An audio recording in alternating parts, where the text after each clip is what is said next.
اللہ وبرکاتہ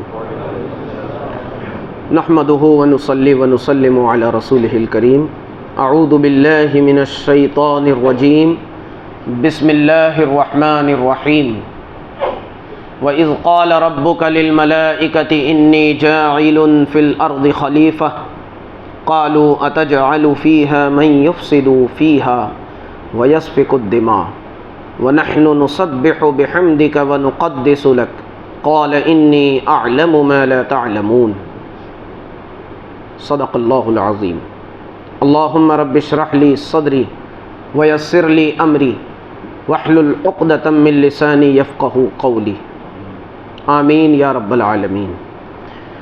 عزیزان محترم،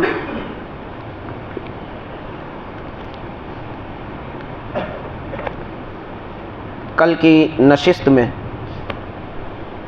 ہم نے نظام خلافت کے تعلق سے بڑی ڈیٹیل میں بڑی تفصیل کے ساتھ گفتگو کی تھی۔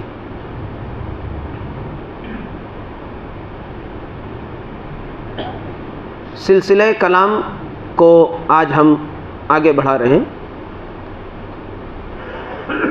اور یاد کرو وَإِذْ قَالَ رَبُّكَ لِلْمَلَائِكَةِ إِنِّي جَاعِلٌ فِي الْأَرْضِ خَلِيفَةً، اور یاد کرو جب آپ کے رب نے فرشتوں سے کہا بے شک میں زمین میں ایک خلیفہ بنانے والا ہوں۔ یہاں پر ایک نقطہ واضح کر دوں، سیدنا آدم علیہ السلام جنت سے نکالے گئے۔ اللہ تعالیٰ نے، ابھی آگے ذکر آئے گا اس کا، پروردگار نے ایک پھل کے کھانے سے روکا تھا، لا تقربا هذه الشجرہ، کہ اس درخت کے قریب بھی مت جانا۔ ایک پھلدار درخت، اس کا نام نہیں آیا ہے متن میں، قرآن کی آیات میں، تفسیر میں بہت ساری رائے مل جاتی ہے علماء کی، تو اسے کھا لیا۔ نتیجے میں پروردگار نے فرمایا نکل جاؤ جنت سے۔ اب یہاں پر بہت ساری باتیں ہوئیں، بڑی بحثیں ہوئیں، کہ بعضوں نے تو یہ کہہ دیا کہ آدم علیہ السلام نے خطا کی، مگر قرآن حکیم میں سیدنا آدم علیہ السلام اور حوا علیہ السلام کے لیے خطا کا لفظ نہیں آیا ہے، لغزش ہو گئی۔ فَأَزَلَّهُمَا الشَّيْطَانُ، آگے آئے گا انشاءاللہ۔ اور پھر پروردگار نے جب سیدنا آدم علیہ السلام کے لیے جب خلافت کا اعلان کیا کہ خلیفہ بنانے والا ہوں، تو فرمایا کہ خلیفتاً فی الارض، زمین میں۔ اب سیدنا آدم علیہ السلام کے لیے جنت سے نکلنا، زمین پہ آنا یہ ضروری تھا، چونکہ آپ کو زمین کا خلیفہ بنایا گیا، ارض کا، لہذا مشیت خداوندی تھی، اور اس پر کافی گفتگو کل ہوئی۔ آج ہم آگے بڑھیں گے۔ خلیفہ کا ایک مفہوم وہ بھی میں واضح کر دوں۔ خلیفہ اپنے آپ میں ذاتی طور پر مالک و مختار نہیں ہوتا۔ حکومت الیس اللہ باحکم الحاکمین، حکومت تو اللہ ہی کی ہوگی، حکمرانی، حاکم اعلیٰ، حاکم مطلق تو پروردگار ہی ہے۔ خلیفہ وہ اللہ کی حکومت کو جاری کرتا ہے، اور کوئی ایسے معاملات ہوں جس کا واضح بیان، جس کی وضاحت قرآن اور حدیث میں نہیں، تو پھر وہ اپنی بہتر سے بہتر رائے پر عمل کرے گا، اور پھر قوم میں، امت میں فیصلہ کرے گا۔ یہ ہے خلیفہ کا کردار۔ تو جب پروردگار نے فرشتوں میں یہ اعلان فرمایا، تو فرشتوں نے کہا قالوا اتجعل فیہا من یفسد فیہا ویسفک الدماء، کہنے لگے، فرشتوں نے کہا کیا تو زمین میں اس کو بنائے گا خلیفہ جو اس میں فساد کرے گا اور خون بہائے گا، آپس میں خون ریزی کرے گا، زمین پہ فساد مچائے گا. وَنَحْنُ نُسَبِّحُ بِحَمْدِكَ. اچھا، فرشتوں کا یہ کہنا اس بات پر دلالت کرتا ہے کہ حضرت آدم علیہ السلام کو اللہ تعالیٰ نے یقیناً سب سے پہلے پیدا فرمایا، مگر سیدنا آدم علیہ السلام کے لیے وہ تو چونکہ پیکر نبوت تھے اور نبی معصوم ہوتا ہے، تو فرشتوں کو اتنا علم ہے کہ نبی جو ہے وہ معصوم ہوتے ہیں، تو یہ خون بہائے گا، فساد مچائے گا، تو یہ فرشتوں نے اولاد آدم، بنی آدم کے لیے کہا. بات سمجھ میں آ رہی ہے؟ بنی آدم نے آدم سے کہا، بنی آدم کے لیے کہا گیا، اولاد آدم کے لیے. مطلب یہ خلافت آگے بھی اسی طرح جاری رہے گی انسانوں میں. اور دوسرا یہ کہ فرشتوں نے قیاس کیا کہ حضرت آدم علیہ السلام سے تفسیر میں آتا ہے کہ آپ سے 2000 سال پہلے جناتوں کو پروردگار نے یہ عہدہ عطا کیا تھا، جناتوں کو، مگر انہوں نے بڑی سرکشی کی، بڑی نافرمانی کی، تب اللہ تعالیٰ نے انہیں نابود فرمایا اور پھر انہیں ہٹا کر کے یہ عہدہ خلافت اللہ تعالیٰ نے انسان کو عطا کیا. اور فرشتے یہ بھی دیکھ رہے تھے کہ آدم علیہ السلام کا جب مجسمہ تیار کیا جا رہا تھا تو اس میں آگ کا بھی آگ کو بھی شامل کیا تھا. 4 عناصر 4 آگ، پانی، مٹی، ہوا، اور یہ چاروں کی جو تاثیر ہے اس کا خلاصہ یہ ہے کہ اس میں نرمی گرمی دونوں ہے، خیر اور شر دونوں مادہ رکھا ہے. اور جیسے کہ اللہ تعالیٰ نے سورہ شمس میں فرمایا کہ قد افلح من زکاہا وقد خاب من دساہا ونفس وما سواہا فالہمہا فجورہا وتقواہا. اس میں فسق و فجور اور تقوی دونوں ہی چیزوں کو اس میں رکھ دیا گیا، اس میں انجیکٹ کر دیا گیا خمیر میں. تو فرشتوں نے کہا، اس پر قیاس کیا. ایک تو پہلی امت، پہلی مخلوق جنہوں نے زمین پہ بڑا شر اور بڑا فساد مچایا، ایک تو ان کے سامنے ان کی ہسٹری تھی. دوسرا یہ کہ یہ 4 عناصر 4 جس کے نتیجے میں یہ چیزیں ضرور واقع ہونے والی ہیں. اور تو فرشتوں نے اس بنیاد پر عرض کیا کہ مالک یہ تو زمین پہ خون ریزی کرے گا، فساد پھیلائے گا، جبکہ ہم نحن نسبح بحمدک ونقدس لک، تیری خلافت کے حقدار تو ہم ہیں. نحن نسبح بحمدک ونقدس لک، ہم تو ہر وقت تیری حمد اور تیری تسبیح، تیری تقدیس میں لگے رہتے ہیں. تو رب العالمین نے فرمایا قال انی اعلم ما لا تعلمون، میں جو بات جانتا ہوں فرشتوں وہ تم نہیں جانتے.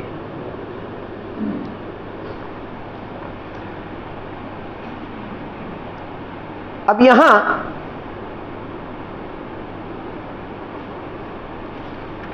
رب العالمین نے جو بات کہی کہ جو میں جانتا ہوں وہ تم نہیں جانتے، یہاں پر ڈیٹیل میں موقع نہیں ہے.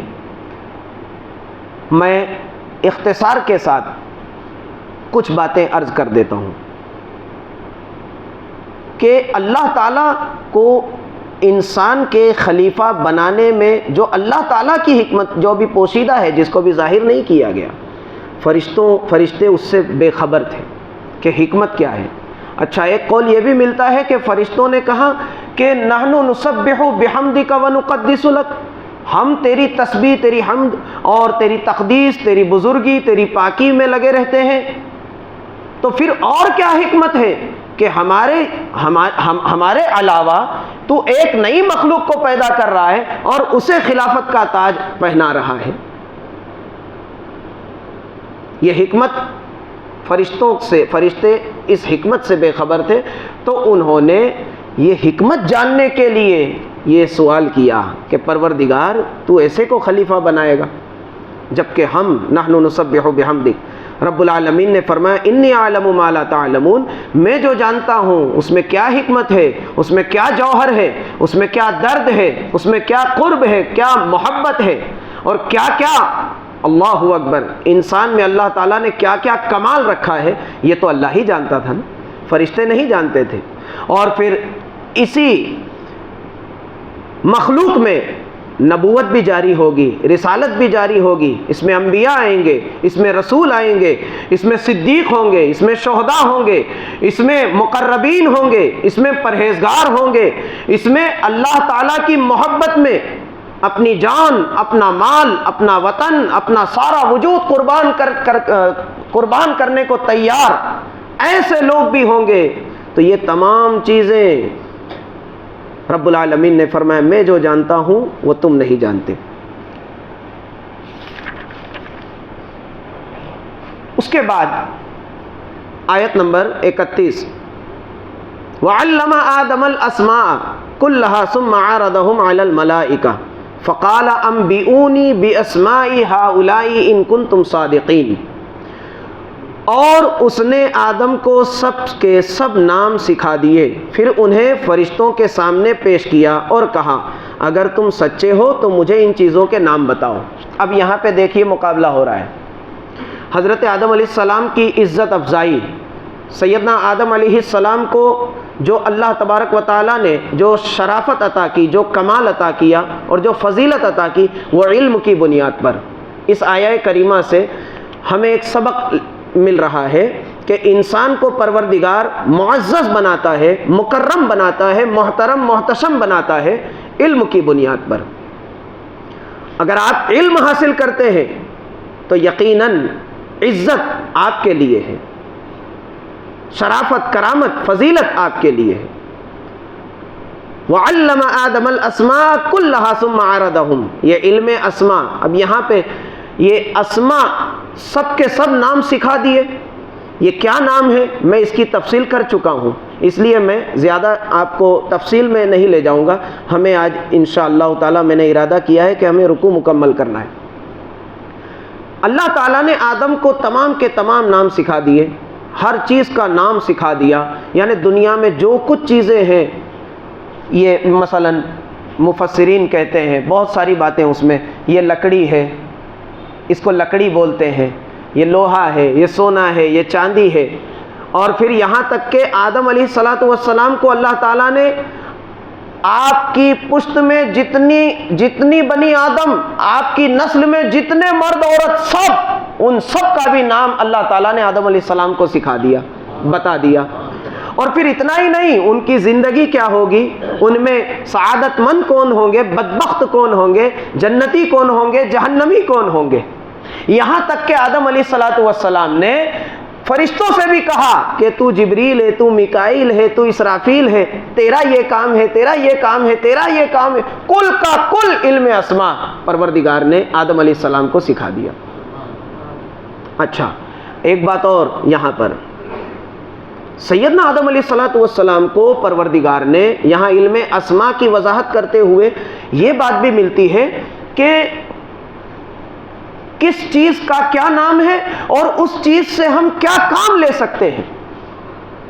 جیسے مثلا لوہا، اب لوہے سے ہم کیا کیا کام لے سکتے ہیں، تو لوہے سے تلوار بنتی ہے، لوہے سے دروازے بنتے ہیں، یہ فار ایگزامپل، لوہے سے ہوائی جہاز بھی بنتے ہیں، لوہے سے کیا نہیں بنتا، جو چیز بن سکتی تھی، جو ممکن ہو، ان تمام چیزوں کا علم سیدنا آدم علیہ السلام کو اللہ نے عطا کر دیا تھا۔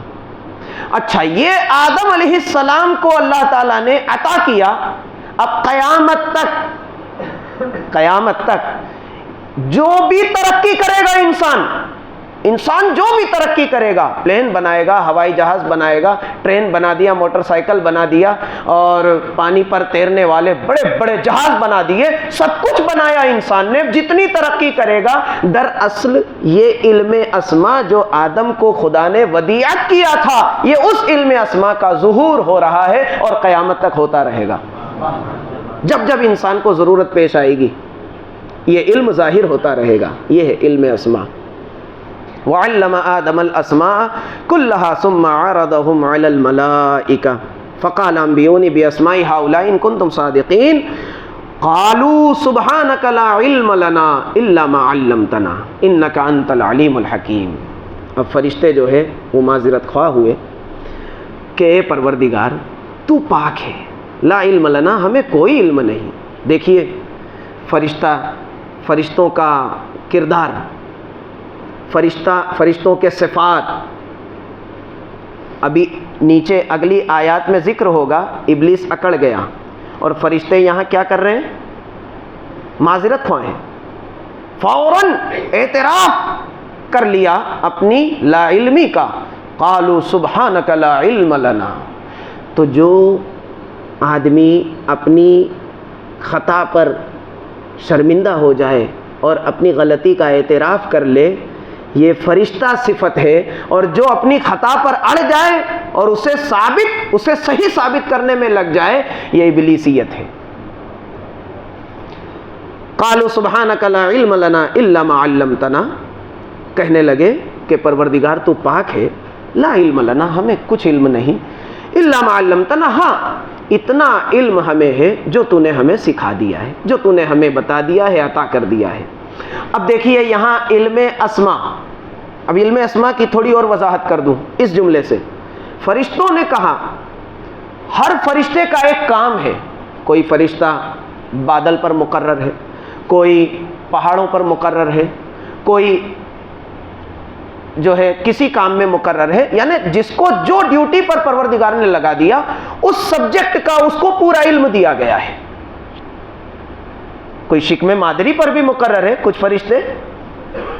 تو جس فرشتے کو جو ڈیوٹی لگا دی گئی، جس سبجیکٹ کو جو منصب اسے دیا گیا، اس منصب کے تمام تقاضے وہ جانتے ہیں اور اس منصب کا تمام علم وہ رکھتے ہیں. تو فرشتوں نے کہا جو تو نے ہمیں عطا کیا ہے کل کا کل علم ہر فرشتے کو نہیں. اور انہوں نے اس بات کا اعتراف بھی کیا. اور یہاں آدم علیہ السلام کو کل کا کل علم عطا کیا اور فرشتوں پر برتری اور فضیلت عطا کر دی.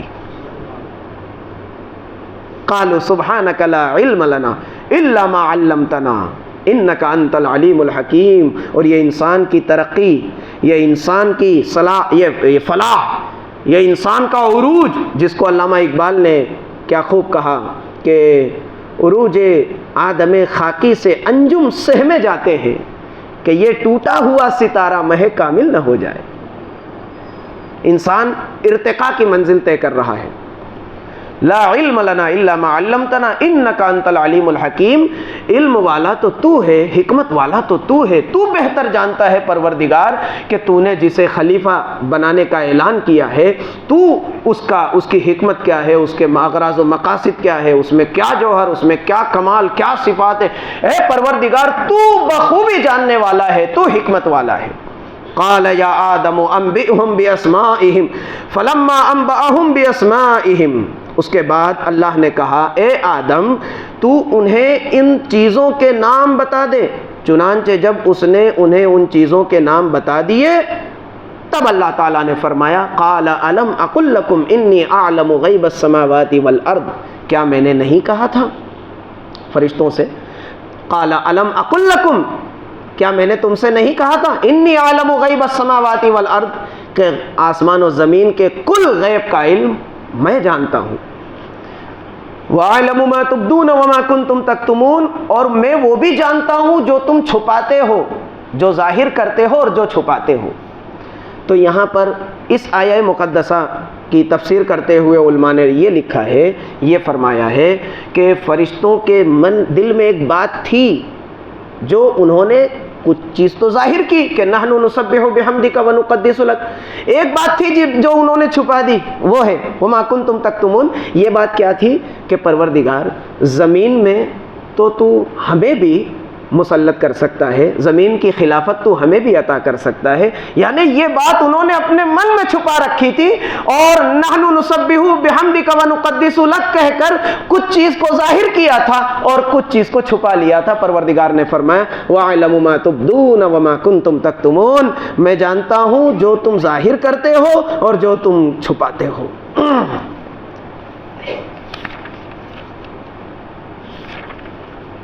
وَإِذْ قُلْنَا لِلْمَلَائِكَةِ اسْجُدُوا لِآدَمَ فَسَجَدُوا إِلَّا إِبْلِيسَ أَبَى وَاسْتَكْبَرَ وَكَانَ مِنَ الْكَافِرِينَ۔ اب پروردگار کا حکم آیا۔ پھر ہم نے کہا اچھا یہ جو یہاں پر سورہ بقرہ چونکہ مدنی سورہ ہے، یہ مدینہ طیبہ میں نازل ہوئی اور یہ آخری مرتبہ ہے، یعنی یہ جو حصہ ہے پورے قرآن میں آپ کو بتا چکا ہوں کہ پورے قرآن میں 7 مقامات پر یہ قصہ اللہ تعالیٰ نے بیان فرمایا ہے۔ قرآن حکیم میں کل ٹوٹل 7 مرتبہ، یہ آخری مرتبہ ہے۔ اس کی وضاحت آپ کو انشاءاللہ ہم جب پہنچیں گے سورہ اعراف میں اور سورہ طٰہٰ میں تو وہاں اور وضاحت کے ساتھ ہے اور تفصیل کے ساتھ ہے، انشاءاللہ ہم اس مقام پہ اس پر مزید گفتگو کریں گے۔ وَإِذْ قُلْنَا لِلْمَلَائِكَةِ اسْجُدُوا لِآدَمَ فَسَجَدُوا إِلَّا إِبْلِيسَ، اور ہم نے فرشتوں سے کہا اسجدوا لآدم، اب آدم کو سجدہ کرو، الا ابلیس فسجدوا، تو تمام کے تمام فرشتے سجدے میں گر گئے، سب فرشتوں نے سجدہ کیا الا ابلیس، ابلیس کے سوا۔ ابا واستکبر، وہ اس نے تکبر کیا، اکڑ گیا، واستکبر، اور اس نے استکبار کیا، وکان من الکافرین، اور کافروں میں سے ہو گیا، کافرین فرمایا۔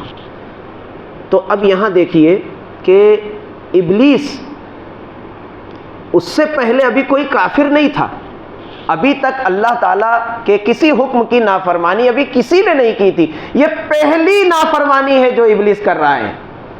یعنی جب انسانی سلسلہ شروع ہوا تب سے یہ ابلیس نے پہلی مرتبہ یہ نافرمانی کی، اور جو جناتوں نے کی تھی اس کی تو انہیں سزا دے دی گئی تھی، مگر اب جو ہے اب ایک دنیا کا ایک تاریخ کا ایک نیا دور شروع ہو رہا ہے۔ اب اس دور میں یہ پہلی نافرمانی تھی، ابھی کوئی کافر نہیں تھا، مگر کہا کہ وَكَانَ مِنَ الْكَافِرِينَ، وہ کافروں میں سے ہو گیا۔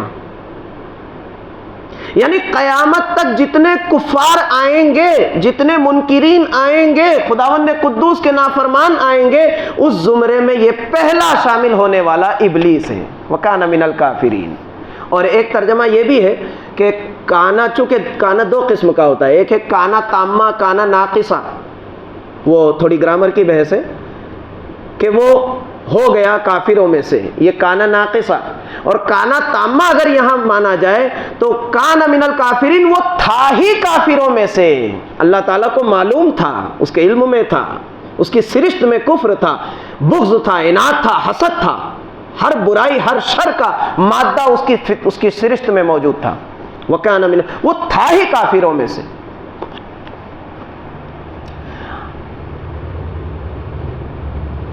وَإِذْ قُلْنَا لِلْمَلَائِكَةِ اسْجُدُوا لِآدَمَ فَسَجَدُوا إِلَّا إِبْلِيسَ أَبَى وَاسْتَكْبَرَ وَكَانَ مِنَ الْكَافِرِينَ۔ اچھا، پروردگار نے دوسرے مقام پہ حضرت آدم علیہ السلام کے لیے فرمایا کہ وَنَفَخْتُ فِيهِ مِن رُوحِي فَقَعُوا لَهُ سَاجِدِينَ، اور جب میں اس میں اپنی طرف کی روح کو پھونک دوں گا تو تم اس کے لیے سجدے میں گر پڑنا۔ اب یہاں پر ایک بات اور واضح ہو رہی ہے اس آیہ کریمہ سے، ہم جب انشاءاللہ اس مقام پہ پہنچیں گے تو اس پر مزید تبصرہ ہوگا اور تفسیر ہوگی۔ یہ جو سجدہ تھا فرشتوں کا، یقیناً سجدہ تعبدی اور سجدہ تعظیمی، یہ 2 قسم کے سجدے ہوتے ہیں۔ سجدہ تعظیمی تو اس وقت جائز تھا اور اس امت میں اسے حرام ٹھہرا دیا گیا ہمیشہ کے لیے، اب وہ قیامت تک حرام رہے گا کہ تعظیماً بھی کسی کو سجدہ نہیں کیا جائے گا، وہ حرام ہے۔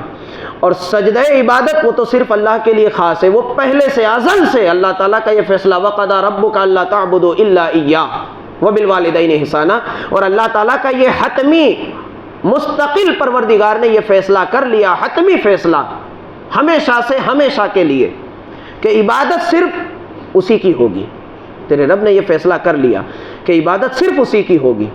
تو یہ جو سجدہ تھا یہ سجدہ تعظیمی تھا، حضرت آدم علیہ السلام کی عظمت اور ان کی فضیلت کو ظاہر کرنا پروردگار کا مقصد تھا کہ ملائکہ جو معصومین ہیں ان تمام فرشتوں کو سیدنا آدم علیہ السلام کے سامنے جھکا دیا گیا۔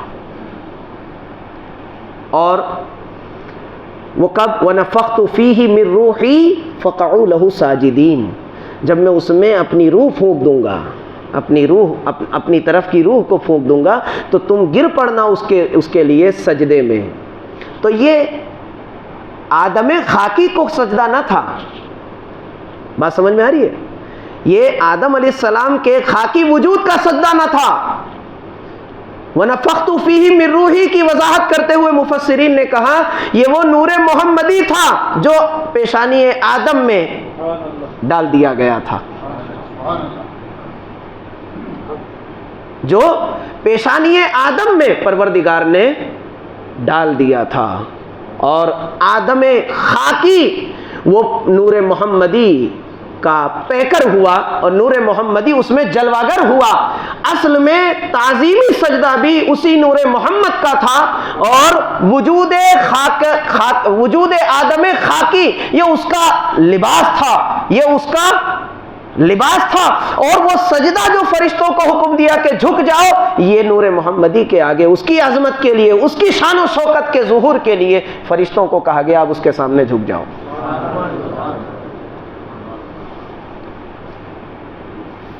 مگر الا ابلیس سوائے ابلیس کے ابا اس نے بڑا بننے کی کوشش کی. واستکبر استکبار کیا تکبر کیا اور کہنے لگا اس کی مزید ڈیٹیل سورہ اعراف میں کہنے لگا انا خیر منہ خلقتنی من نار وخلقتہ من طین میں اس سے بہتر ہوں.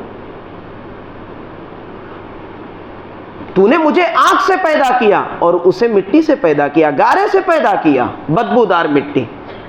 خلق الانسان من صلصال من حمأ مسنون. اور بھی اس میں تراب کا بھی لفظ آتا ہے. جیسے آگے بڑھیں گے انشاءاللہ بات کلیئر ہوتی جائے گی انشاءاللہ. تو اس نے کہا کہ میں آگ سے بنا اور تو نے اس کو مٹی سے بنایا میں اس سے بہتر ہوں میں اس کو سجدہ کیسے کروں. اس بدبخت نے یہ نہیں دیکھا کہ حکم کس کا ہے پروردگار کا حکم ہے. مگر یہاں پر بہت سارے علماء یہاں پہ ایک نصیحت دیتے ہیں اس قصہ آدم و ابلیس کے اس قصے سے ایک سبق دیتے ہیں نصیحت کرتے ہیں کہ اس نے ایک سجدہ نہیں کیا 6 کروڑ سال کی عبادت اس کی برباد ہو گئی غارت کر دی گئی. اور انسان مسلمان تو دن میں 5 وقت کی نماز تجھ پر فرض ہے. آپ کیلکولیشن کریں آپ کتنے سجدے نہیں کرتے. یہ ایک نصیحت اس سے اخذ کی گئی ہے جبکہ وہ پورا میٹر الگ ہے مگر غور و فکر کی تو ضرورت ہے دوستو. ابا واستکبر وکان من الکافرین.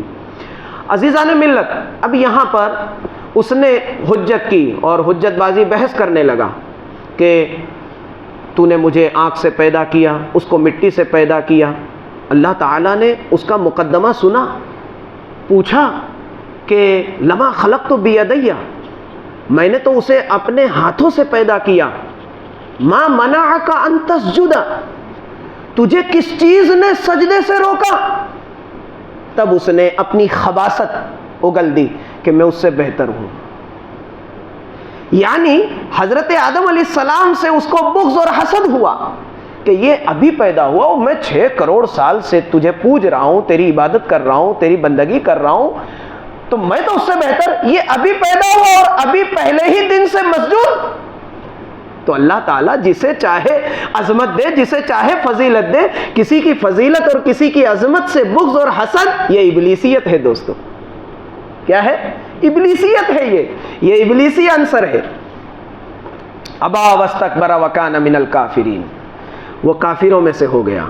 اس کے بعد پروردگار نے سیدنا آدم علیہ السلام کی کیا عزت افزائی فرمائی. وَقُلْنَا يَا آدَمُ اسْكُنْ أَنْتَ وَزَوْجُكَ الْجَنَّةَ وَكُلَا مِنْهَا رَغَدًا حَيْثُ شِئْتُمَا وَلَا تَقْرَبَا هَذِهِ الشَّجَرَةَ فَتَكُونَ مِنَ الظَّالِمِينَ.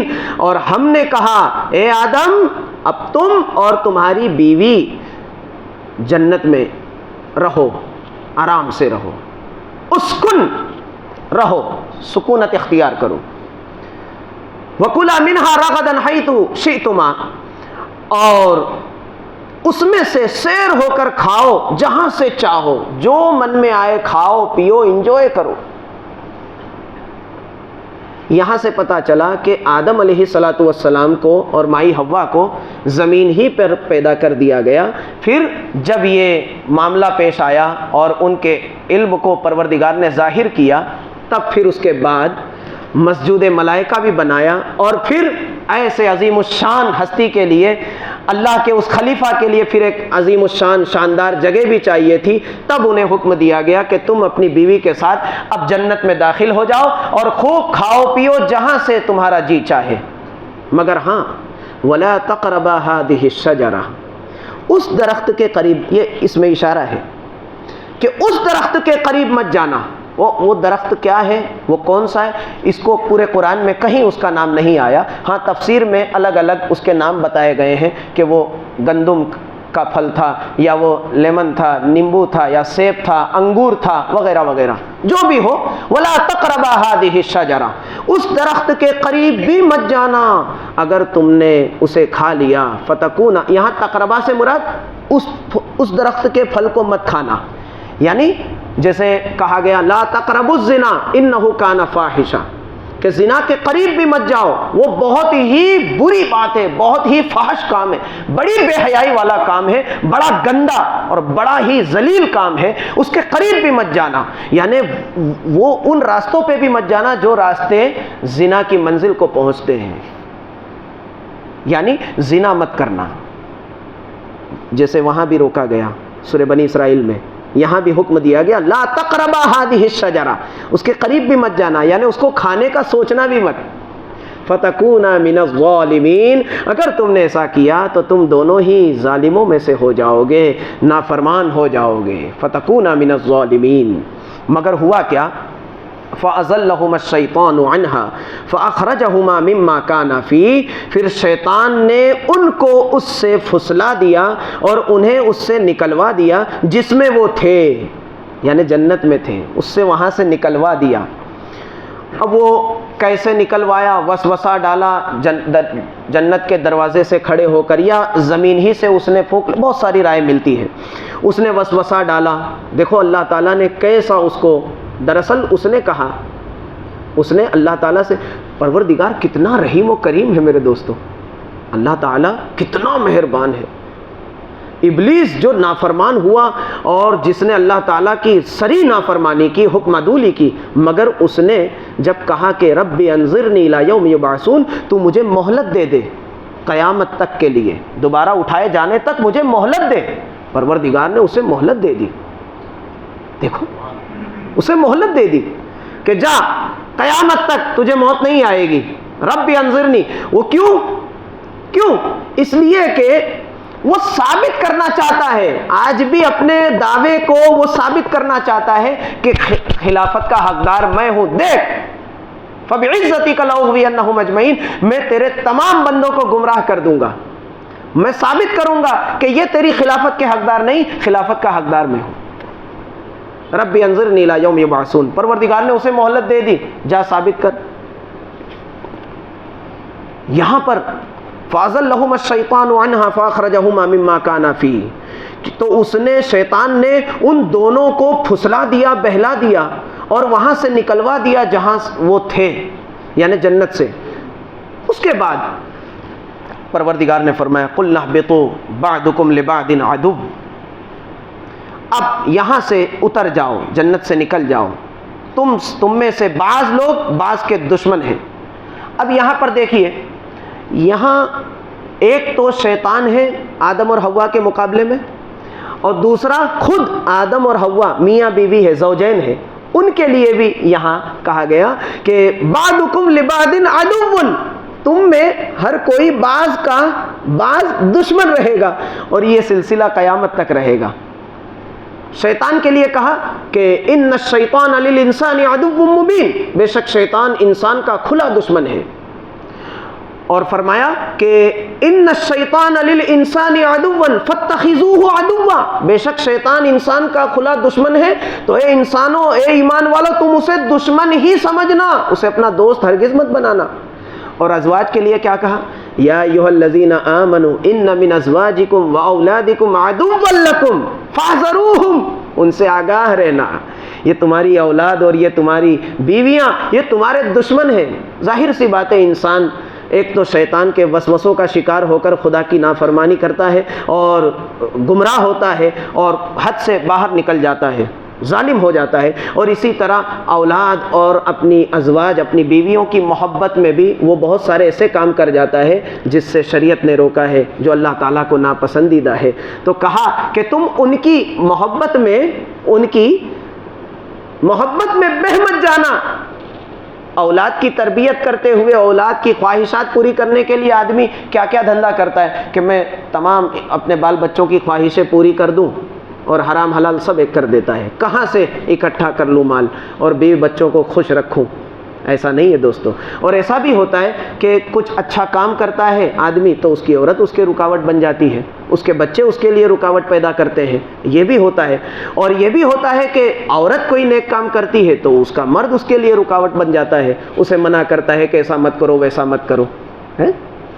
تو قُلْ بَعْضُكُمْ لِبَعْضٍ عَدُوٌّ، اب تم میں بعض کا دشمن رہے گا۔ وَلَكُمْ فِي الْأَرْضِ مُسْتَقَرٌّ وَمَتَاعٌ إِلَىٰ حِينٍ، اور یہ زمین میں اب تمہیں مستقر، یہ زمین میں تمہیں رہنا سہنا ہے، متاعن الی حین، اور خاص وقت اس سے فائدہ اٹھانا ہے۔ یہ اللہ تعالیٰ نے اب یہ زمین میں آپ کو جو بھیجا گیا یہ ہمیشہ کے لیے نہیں بھیجا گیا، آپ کو کچھ ایک مدت ہے جو اللہ تعالیٰ نے مقرر کر دی ہے، اتنا وقت تمہیں اس میں رہنا ہے، ورنہ یہ ابدی زندگی نہیں ہے، اس کو بھی فنا ہے۔ ایک وقت آئے گا جب ہماری مرضی ہوگی تو یوم نطوی السماء کطی السجل للکتب، ہم اسے بالکل لپیٹ دیں گے، آسمان و زمین کو ختم کر دیں گے اور یہ دنیا ختم کر دیں گے، قیامت جس کو ہم کہتے ہیں۔ تو یہ وقت مقررہ کے لیے یہ دنیا کی زندگی ہمیں دی گئی ہے، لہٰذا ہمیں ٹیمپرری یہاں دنیا میں بھیجا گیا ہے اور آزمائشوں میں مبتلا کیا گیا ہے، تو ہمیں اسی انداز میں اسی طرز کے ساتھ ہمیں زندگی گزارنا چاہیے، اسے اپنا ہمیشگی کا مقام سمجھ کر گمراہی کے راستے پہ نہیں چلے جانا چاہیے۔ میرے دوستو، یہ ٹیمپرری ہے اور جو آنے والی زندگی ہے وہ ابدی ہے۔ تو ٹیمپرری یعنی وقتی طور پہ آپ کو یہاں رہنے سہنے کی اجازت دی گئی ہے اور رہنے سہنے کا موقع دیا گیا ہے، آپ اس ٹیمپرری زندگی کے لیے اس ابدی زندگی کو برباد کر دیتے ہو تو یہ بہت بڑی بے وقوفی اور بڑی حماقت کی بات ہوگی۔ تو فرمایا وَلَكُمْ فِي الْأَرْضِ مُسْتَقَرٌّ وَمَتَاعٌ إِلَىٰ حِينٍ فَتَلَقَّىٰ آدَمُ مِن رَّبِّهِ كَلِمَاتٍ فَتَابَ عَلَيْهِ إِنَّهُ هُوَ التَّوَّابُ الرَّحِيمُ۔ میرے دوستو، چونکہ اگلے ہفتے اب سنیچر کو انشاءاللہ ہم ایک پانچواں رکوع ہم شروع کریں گے، اس لیے میں صرف ترجمہ سنا دوں، دو منٹ آپ کی اور مزید لوں گا۔ فَتَلَقَّىٰ آدَمُ مِن رَّبِّهِ كَلِمَاتٍ فَتَابَ عَلَيْهِ، بس آدم نے اپنے رب سے کچھ کلمے سیکھ لیے، فتاب علیہ، اور پھر تائب ہوا، انہ هو التواب الرحیم، بے شک اللہ تو ہے ہی بہت زیادہ توبہ قبول فرمانے والا اور مہربانی فرمانے والا، رحم فرمانے والا۔ اب یہ کلمات کیا تھے؟ سورہ اعراف میں اسی قصے کا ذکر کرتے ہوئے اس کے تسلسل میں رب نے فرمایا قال ربنا ظلمنا انفسنا وان لم تغفر لنا وترحمنا لنکونن من الخاسرین۔ ان دونوں نے کہا ربنا ظلمنا انفسنا، یعنی آدم و حوا ہمارے اماں ابا نے، کہ اے ہمارے پروردگار ہم نے اپنی جانوں پہ ظلم کر لیا، اب اگر تو ہمیں نہ بخشے اور مغفرت نہ دے تو مولا اور ہم پر رحم نہ فرمائے تو لنکونن من الخاسرین، دونوں جہان میں ہم تو خسارے میں ہوں گے، ہم تو برباد ہو جائیں گے، ہلاک ہو جائیں گے۔ دیکھو سیدنا آدم علیہ السلام سے لغزش ہوئی، فوراً آپ نے توبہ کر لی، آپ نے توبہ کی، مغفرت چاہی۔ ابلیس سے حکم عدولی ہوئی، اس نے نافرمانی کی، اس سے خطا ہوئی تو اس نے مہلت مانگی۔ تو شیطان اور انسان میں یہ فرق ہے کہ شیطان جب غلطی کرتا ہے تو وہ مہلت مانگتا ہے اپنے آپ کو ثابت کرنے کے لیے، انسان سے جب غلطی ہوتی ہے تو وہ معذرت خواہ ہو جاتا ہے۔ سمجھ میں آ رہی ہے بات؟ فَتَلَقَّىٰ آدَمُ مِن رَّبِّهِ كَلِمَاتٍ فَتَابَ عَلَيْهِ، اور ہاں یہاں پر کلمات سے مفسرین نے یہ قول بھی ملتا ہے کہ جب حضرت آدم علیہ السلام کو اللہ تعالیٰ نے پیدا فرمایا، جب ان کی آنکھیں کھلی تو روح پھونکی گئی اس میں، اور جب جیسے ہی آنکھ کھلی تو آپ نے ساق عرش پر لکھا دیکھا لا الہ الا اللہ محمد الرسول اللہ صلی اللہ علیہ وسلم۔ یہ گریہ زاری کرتے ہوئے، شرمندہ ہوتے ہوئے 300 سال گزر گئے، اور ایک وقت آیا کہ انہیں اس کلمے کی طرف توجہ گئی، اللہ تعالیٰ نے توجہ دلائی، اور انہیں اسی کلمے کا محمد الرسول اللہ صلی اللہ علیہ وآلہ وسلم کا توسل پیش کیا، پروردگار نے اپنے محبوب صلی اللہ علیہ وآلہ وسلم کے توسل سے، نام مبارک کی برکت سے آدم علیہ السلام کی توبہ قبول فرما لی۔ قُلْنَا اهْبِطُوا مِنْهَا جَمِيعًا، اب یہ اسی تسلسل کو بیچ میں بات دوسری آئی تھی، اب یہاں پہ دیکھیے جو کہا گیا کہ قُلْنَا اهْبِطُوا مِنْهَا جَمِيعًا بَعْضُكُمْ لِبَعْضٍ عَدُوٌّ وَلَكُمْ فِي الْأَرْضِ مُسْتَقَرٌّ وَمَتَاعٌ إِلَىٰ حِينٍ، بیچ میں ایک بات آئی، اب یہاں اسی کلام کو آگے سلسلہ وار آگے بیان فرما رہے ہیں۔ قُلْنَا اهْبِطُوا مِنْهَا جَمِيعًا، اب تم سب زمین پہ اتر جاؤ، فَإِمَّا يَأْتِيَنَّكُم مِّنِّي هُدًى فَمَن تَبِعَ هُدَايَ فَلَا خَوْفٌ عَلَيْهِمْ وَلَا هُمْ يَحْزَنُونَ، اب میری ہدایت تم تک آتی رہے گی، رفتہ رفتہ تھوڑی تھوڑی ہدایت آتی رہے گی، یعنی وحی الہی کا سلسلہ شروع ہوگا، نبوت و رسالت کا دور شروع ہوگا، اور میری ہدایت، میری وحی آتی رہے گی۔ فمن تبع ہدایا، پس میری ہدایت کی جو پیروی کرے گا، لا خوف علیہم ولا هم يحزنون، نہ اسے کوئی خوف ہوگا نہ اسے کوئی غم ہوگا، وہ بالکل پرامن ہوگا، دونوں جہان میں کامیاب و کامران ہوگا۔ فمن تبع ہدایا فلا خوف یہ منی ہدن جو ہے، میری طرف سے ہدایت اب تم تک آتی رہے گی، میرے پیغام آتے رہیں گے، ہے نا، یہ وحی الہی، یہاں ہدن سے مراد وحی الہی۔ فمن تبع ہدایا، تو جو اس کی پیروی کرے گا، فلا خوف علیہم ولا هم يحزنون، اسے کوئی خوف نہ ہوگا نہ اسے کوئی غم ہوگا۔ یعنی یہ خوف سے مراد کیا ہے اور یہ غم سے مراد کیا ہے؟ شیطان نے ایک بیڑا اٹھایا کہ میں تیرے سب بندوں کو گمراہ کروں گا، اور یہ گمراہی کے اس کے کئی پیترے ہیں، وہ فقر و فاقہ سے ڈراتا ہے، الشیطان یعیدکم الفقر ویامرکم بالفحشاء، یہ فقر و فاقہ، غربت اور مفلسی کے خوف میں انسان کو مبتلا کر کے اسے حرام راستے کی طرف لے جاتا ہے۔ تو جو اس ہدایت کی پیروی کرے گا، اللہ اس کو دنیا کی تمام فکروں سے آزاد کر دے گا، اللہ اس کا کفیل ہو جائے گا، اللہ اس کی تمام انسانی ضرورتیں، بشری تقاضے اس کے سب پورا فرمائے گا اللہ۔ جو اس ہدایت کی پیروی کرے گا، فمن تبع ہدایا فلا خوف علیہم ولا هم يحزنون، دنیا میں بے خوف ہوگا اور آخرت میں اسے کوئی غم بھی نہیں ہوگا، اپنی دنیا کی زندگی، اپنے دنیا کے اعمال پر کوئی غم نہیں ہوگا، یعنی وہ وہاں اللہ تعالیٰ کے عرش کے سائے میں انہیں جگہ دی جائے گی۔ آدمی کو غم کب ہوتا ہے؟ جب وہ پیچھے ماضی میں کوئی بھول کیا ہوتا ہے اور نقصان کا جب سامنا ہوتا ہے تب اسے غم ہوتا ہے۔ تو دنیا میں اللہ نے انہیں امن عطا کیا، ان کے دلوں سے خوف کو نکال دیا، مفلسی کے، غربت کے اور ہر طریقے کے شر سے، فساد سے اور ضرر کے نقصانات سے بے خوف کر دیا، اور وہ ایک سادہ تقوی والی، طہارت والی، ایمان اور عبادت والی، اطاعت گزاری کے ساتھ زندگی گزار کر جب قیامت کے میدان میں پہنچیں گے تو اس کا پورا پورا بدلہ پروردگار انہیں عطا کرے گا، اور وہ خوش ہو جائیں گے، اپنے رب کے انعام و اکرام پر راضی ہو جائیں گے، اور انہیں کوئی غم نہ ہوگا۔ دنیا کی زندگی میں انہوں نے جو صبر کیا، جو تکلیفوں پر صبر کیا، جو برداشت کیا، اس پر انہیں کوئی غم نہیں ہوگا۔